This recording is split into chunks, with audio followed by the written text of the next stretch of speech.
រដ្ឋាភិបាលកម្ពុជាហាក់ពុំសូវឲ្យតម្លៃនិងគិតគូរពីជីវភាពរបស់កងទ័ពឲ្យបានត្រឹមត្រូវនោះឡើយបើទោះបីជាដឹងថាកងទ័ពបានលះបង់ជីវិតដើម្បីការពារជាតិនិងពលរដ្ឋផ្ទុយទៅវិញគេតែងឃើញមន្ត្រីធំខ្លះយកវិស័យការពារជាតិជាកន្លែងសម្រាប់រកលុយនិងតែងតាំងកូនចៅបពពួកខ្លួនឲ្យមានតួនាទីធំដើម្បីចាំការពារអំណាចមេដឹកនាំត្រកូលហ៊ុននិងផលប្រយោជន៍ផ្ទាល់ខ្លួន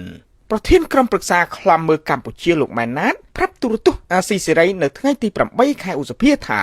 វិស័យការពារជាតិក្រោមការដឹកនាំរបស់គណៈបកប្រជាជនកម្ពុជាជាង4ទសវត្សរ៍មកនេះបានក្លាយជាឧបករណ៍នយោបាយរបស់គណៈបកកណ្ដាលអំណាចហើយជាស្ថាប័នដែលអន់ថយគ្មានការរីកចម្រើនជាដុំកំភួននោះទេខណៈដែលអំពើពុករលួយបានចាក់ស្រេះយ៉ាងជ្រៅ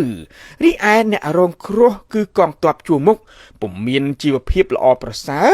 ហើយសម្ភារៈយោធាក៏ពុំសូវមានទំនើបលោកថា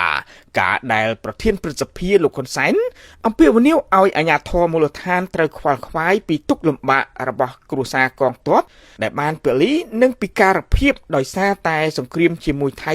ចំនួន2លើកមកនេះគ្រាន់តែជាសារប្រជាពិធទន្ទឹមគ្នានោះលោកថាលោកហ៊ុនសែនក៏ទំនងជាមនុស្សម្នាក់នៅពីក្រោយនៃការគម្រាមកំហែងនិងរដ្ឋបិទគ្រួសារកងទ័ពមិនអោយនិយាយជាមួយអ្នកសារព័ត៌មាន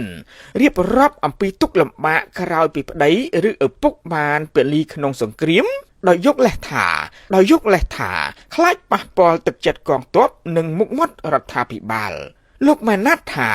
ការរដ្ឋបិទសិទ្ធិសេរីភាពនេះបានឆ្លុះបញ្ចាំងឲ្យឃើញយ៉ាងច្បាស់អំពីការមិនអើពើរបស់រដ្ឋាភិបាលចំពោះទុក្ខលំបាកពិតប្រាកដរបស់គ្រួសារកងទ័ពនោះឡើយហើយថែមទាំងចង់បិទបាំងពីភាពកំសោយរបស់ខ្លួន